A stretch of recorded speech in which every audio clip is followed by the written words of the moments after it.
बुलंद आवाज़ सां सलात पढ़ो त मां नारे तकबीर, नारे रिसालत, गुलाम है गुलाम है, गुलाम है गुलाम है, गुलाम ये रसूल में। अल्हम्दुलिल्लाह मेरे तरीक़त रहबर शरीयत जिक्र गोशे फजली सुल्तान बाहू सरबराह जमात सालिम पाकिस्तान नाज़िम आला जमात अहले सुन्नत पाकिस्तान हुजूर वाला शान अलहाज हाजी लजपाल सिंह मोहम्मद खालिद सुल्तान कादरी दामद बरकात कुदसिया तशरीफ फरमाएं। सभी दोस्त अदब एहतराम सां वो अल्लामा सल्लल्लाहु मोहम्मद ताहिर हुसैन साहब जो बयान हो अब सभिनी के साईं जो दीदार नसीब थियो, दिल खुश थी आदा तो बड़ी सुभान अल्लाह चओ। हाणे न सोने जे सदके थोड़ो अदब सां वेही करे थोड़ो बुलंद आवाज़ सां सलात पढ़ो त मां गुज़ारिश करे वठां। सब चओ सल्लल्लाहु अलैहि या रसूल अल्लाह।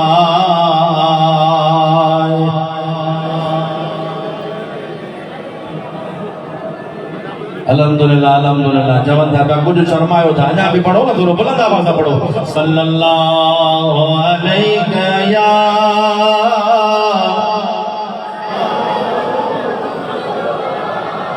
वसल्लम अलैहि या हबीब अल्लाह। मुजाहिद दोस्त मुसलमान भा अल्लाह ताला फरमायो मुझा दिल बर हबीब कुल हल यस्तविल लज़ीना यअलमून वल्लज़ीन ला यअलमून। महबूब तू ऐलान फरमाए छा इल्म वारा बगैर इल्म वारा। अब तवज्जो है तो हेॾे क्या लॻियो मुझा हबीब तू फरमाए छा इल्म वारा बगैर इल्म वारा बराबर थी था सघन। जेके बराबर समझो था उहे न ॻाल्हायो, जेके अफ़ज़ल समझो था उलमा खे उहे ॻाल्हायो।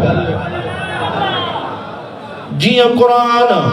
कयद फरमाई त अंधो ऐं सजो छा बराबर थी था सघन। जवाब छा आहे? ॾाढा न ॻाल्हायो। अंधो सजो बराबर माना हे पोयां मिलनि था बराबर। अंधो सजो बराबर न आहे। किथे कुरान छो चवे त छा हिदायत वारो ऐं गुमराह ॿई बराबर न बराबर न आहिनि। जीअं अंधो सजे जे बराबर न आहे, जियां गुमराह हिदायत वारे जे बराबर न आहे, ईअं ई बग़ैर इल्म वारो इल्म वारनि जे बराबर कोन्हे को।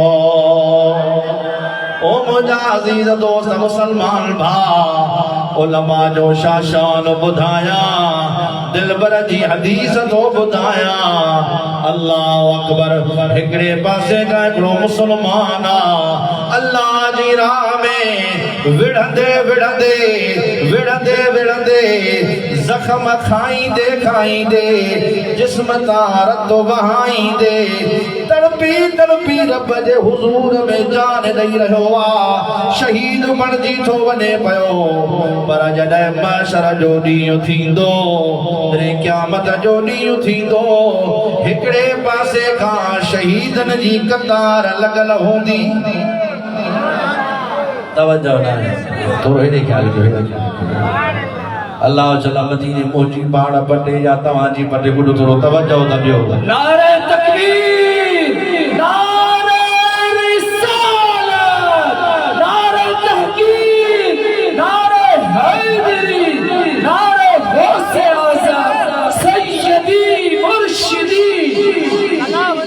गुलाम है गुलाम या रसूल में। हज़रत मुहक्किक इस्लाम अल्लामा डॉक्टर मुफ्ती हकुल नबी सिकंदरी साहब, हज़रत किबला पीर सैयद मोहम्मद आसिम अली शाह जिलानी साहब, हज़रत किबला पीर सैयद मोहम्मद आदिल अली शाह साहब, उनके नसीब शान कॉन्फ्रेंस में अचण ते दिल जे गहराइयुनि सां भली कार चवंदा। नायब शेर मुस्तफा, नायब शेर मुस्तफा, नायब शेर मुस्तफा।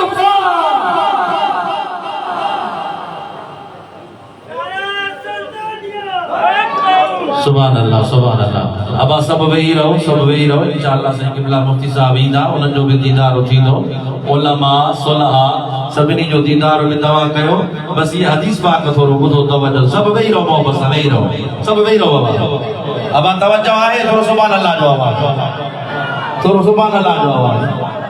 ए असां साईं सुभान अल्लाह कंदा आहियूं साईं मुफ्ती साहब छा सुभान अल्लाह कंदा थोरो ॾाढा सुभान अल्लाह अर्ज़ पियो कयां हिकिड़े पासे खां शहीदन जी कतारा ॿिए पासे खां आलिमन जी कतारा हाणे ॿिन्ही जो वज़न थींदो रसूलुल्लाह सल्लल्लाहु अलैहि वसल्लम जन फरमाइनि था त हेॾा शहीद जी रत मीज़ान में रखी वेंदी शहीद जो खून मीज़ान में रखियो वेंदो शहीद जी रत ताराज़ीअ में रखी वेंदी ऐं हेॾा आलिमन जी रत न आलिमन जो खून न आलिम पंहिंजी ज़िंदगीअ में जंहिं कलम सां मसला लिखंदा नारे तकबीर नारे रिसालत नारे तहकीक नारे हैदरी नारे गौसे आज़म लब्बैक लब्बैक लब्बैक या रसूल अल्लाह लब्बैक लब्बैक लब्बैक या रसूल अल्लाह लब्बैक लब्बैक लब्बैक या रसूल अल्लाह रूहानी पेशवा जमात कादरिया जिलानिया हज़रत महबूब मुर्शिदना सैयदना पीर सैयद गुलाम रिज़वानी शाह जिलानी दरबार आलिया कादरिया जिलानिया हज़रत ताजदार बकली शरीफ छन्ना वाला असां जे नसीब शान कॉन्फ्रेंस में जलवा थी चुका है असां सब के दिल जे गहराइयों से खुश आमदीद मरहबा मरहबा जमा जमा जमा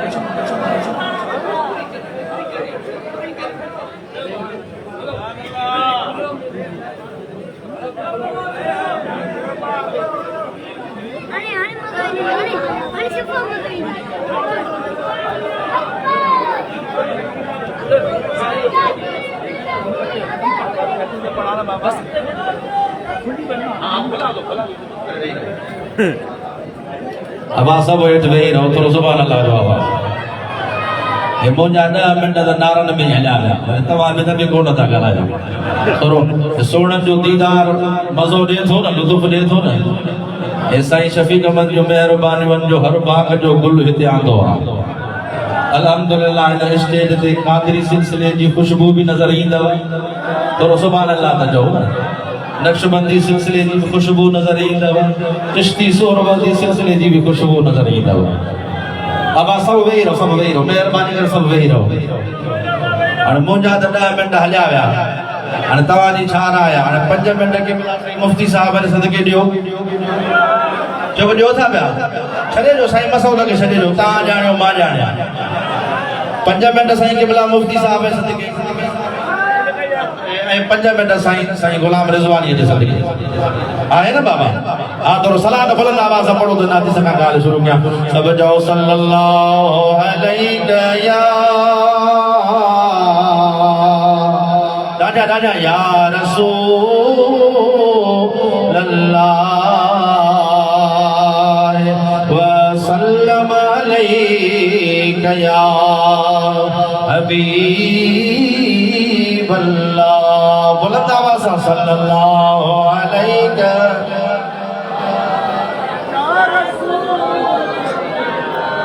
वसल्लम अलैका या हबीब अल्लाह ओ मुझे दिलबर हबीब जा गुलाम जरा तवज्जो कजा कुरान चयो त इल्म वारा ऐं बग़ैर इल्म वारा बराबर न आहिनि सब हथ जो इशारो ॾियो बराबर इल्म वारा बग़ैर इल्म वारा बराबर न आहिनि हाणे जॾहिं माशर जो ॾींहुं थींदो हिकिड़े पासे शहीद हूंदा ॿिए पासे आलिम हूंदा हिकिड़े पासे अल्लाह जा मलाइक शहीदनि जो खून खणी ईंदा उहो खून तराज़ीअ में विझंदा वरी ॿिए पासे खां उलमा जो खून न बल्कि उलमा जंहिं कलम सां शरीयत जा मसला लिखंदा जंहिं कलम सां फतवाऊं ॾींदा उन जी मस खे मलाइका खणी ईंदा हिकिड़े पासे खां शहीदनि जो खून रखियो वेंदो ॿिए पासे खां उलमा जी मस रखी वेंदी तुंहिंजो मुंहिंजो दिलबर महबूब थो फरमाए त उलमा जी मस शहीदनि जे खून ते गालिब थी वेंदी माना हेॾा उलमा जी मस ऐं हेॾा शहीद जो खून हेॾा उलमा जी मस ऐं हेॾा शहीद जो खून बराबर न हिकु जहिड़ा बि न बल्कि फरमायूं आलिमनि जी जेका मस आहे न मस उहा मस शहीद जे खून ते गालिब थी वेंदी माना आलिमनि जी मस खे रब माशर जे मैदान में शहीद जे खून खां वधीक इज़त अता फरमाईंदो वधीक मर्तबो अता फरमाईंदो पर शिकारपुर वारो यादि रखिजो इहा हदीस तव्हांखे वहाबी बि ॿुधाईंदा ॿिया बि ॿुधाईंदा हर आलिम जी मस न हर आलिम जी मस न हर मुल्ला मौलवी जी मस न उन्हनि जे कलमनि जी मस न जन रसूलुल्लाह जूं बेअदबियूं कयूं न उन्हनि जे कलमनि जी मस न जन सहाबा जूं बेअदबियूं कयूं न उन्हनि जे कलम जी मस न जन अहल बैत जी बेअदबी कई न बल्कि ख़ुदा जो कसम उन्हनि जे कलम जी मस तोड़ी वेंदी जन रसूलुल्लाह जे शान ते पारो ॾिनो आहे उहा जेका मस तुरंदी न तुंहिंजे मुंहिंजे इमाम अहमद रज़ा ख़ान जी तुरंदी चओ सुभान अल्लाह उहा मस तुरंदी हज़रत से रोज़े घड़ी रहबर जी तुरंदी चओ सुभान अल्लाह उहा मस तुरंदी हज़रत से मखदूम मोहम्मद हाशिम खटवी जी तुरंदी चओ सुभान अल्लाह उहा मस तुरंदी हज़रत साईं सैयद फ़कीरुल्लाह शाह अलवी जी तुरंदी उहा मस तुरंदी हज़रत साईं अब्दुल गफूर हमायूनी रहमतुल्लाह अलैहि जॾहिं बि कलम खयो रसूलुल्लाह जी इज़त ते कलम खयो आहे दाता अली हिजवेरी कलम खणे त अहिड़ो इज़त ते कलम खणे चवे सॼी वलीअ जी ज़िंदगी हिकु पासे नबीअ जो हिकु साहु खणणु हिकु पासे आहे मुंहिंजो इमाम अहमद रज़ा कलम खणे त चवे त हीअ सॼी काइनात 14 तबक हिकु पासे रसूलुल्लाह जो हिकु वार मुबारक हिकु पासे आहे त मुंहिंजा साईं उलमा जो शान वॾो आहे हिकिड़ो वाक़ियो अर्ज़ु कयां हिंदुस्तान जो हिकिड़ो सखी आहे जेको हर रोज़ दस्तरख़्वान लॻाए माण्हुनि खे मानी खाराईंदो हो हिकु राति थी आहे रसूलुल्लाह सल्लल्लाहु अलैहि वसल्लम दीदार करायो आहे महबूब दीदार कराए पाण फरमायो त रब जी त रोज़ उथो दावत करे मां मोहम्मद जी कॾहिं दावत कंदे रब जी त रोज़ उथो दावत करे मुंहिंजी दावत कॾहिं कंदे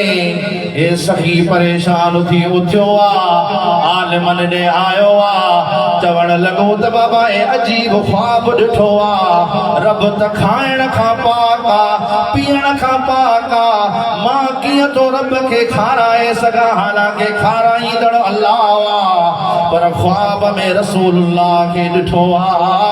महबूब जो ॾिसण बि बरहक़ आहे हुज़ूर जो फरमाइण बि बरहक़ आहे इन जो ताबीर कहिड़ो आहे उलमा चयो त ताबीर आसान आहे नबी सही फरमायो रोज़ रब जी दावत थो करे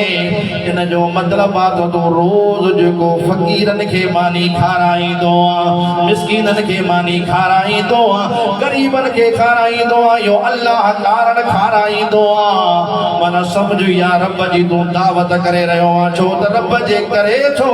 उन्हनि जे ग़रीब माण्हुनि खे खाराए चई साईं पोइ इहा त ॻाल्हि सम्झ में आई बाक़ी हाणे रसूलुल्लाह जी दावत कीअं कयां कि परेशान न थी वञो पंहिंजे पाड़े जे मदरसे में उतां जा तालिब वठी आ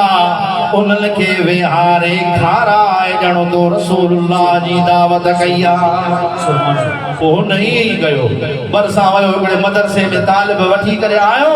उन्हनि खे जो मानी खारायई वरी दीदार थियुसि त फरमायो हाणे मुंहिंजी दावत कई अथई माना तालिबनि जी दावत करणु सम्झो हुज़ूर जी दावत करणु ऐं महबूबनि खे तालिबनि सां एॾो प्यार असहाब सुफ़ा खे जॾहिं बि नबी साईं ॾिसंदा हुआ न असहाब सुफ़ा मजा चेड़ो बि सहाबी नबी साईं खे साम्हूं नज़र ईंदो हो न नबी साईं फरमाईंदा तुंहिंजे मथां मां मोहम्मद जो अबू अम्मा बि कुर्बान हुजे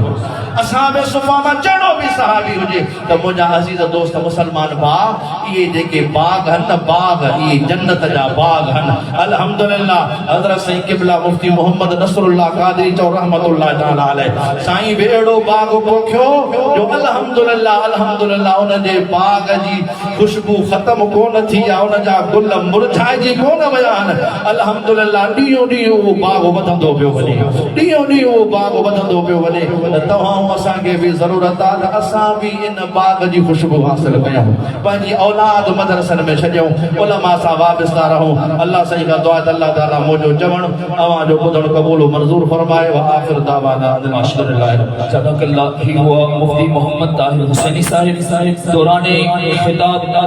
असांजी महफिल जा सदर महफिल रूहानी पेशवा जमात क़ादरिया जीलानी पीर तरीक़त रहबर शरीयत हज़रत क़िबला महबूब मुर्शिदना सैयदना पीर सैयद गुलाम रिज़वानी शाह जीलानी सरपरस्त आला जमीयत मशाइख अहले सुन्नत पाकिस्तान सज्जादा नशीन दरबार आलिया हज़रत ताजदार मकली शरीफ ठठा ऐं उन्हनि सां गॾो असांजे महफ़िल जा मेहमान ख़ास जिगर गोशा हज़रत सखी सुल्तानुल आरिफ़ीन हज़रत सखी सुल्तान बाहू मुजाहिद इस्लाम हज़रत क़िबला पीर अलहाज साईं मोहम्मद खालिद सुल्तान अल क़ादरी दामत बरकातुहुल आलिया सरबराह जमात सालिहीन पाकिस्तान मरकजी नाज़िर आला जमात अहले सुन्नत पंहिंजो तमाम पंजाब जा मसरूफियात प्रोग्राम छॾे करे असांजे हिन अज़ीम शान कॉन्फ्रेंस में जलवगिर थिया असां दिल जे गहराइयुनि सां ख़ुशामदी चऊं पिया उन्हनि सां गॾो असां अहले सुन्नत जो फ़ख्र असां अहले सुन्नत जी जान मुहक़्क़िक़ इस्लाम मुबल्लिग़ इस्लाम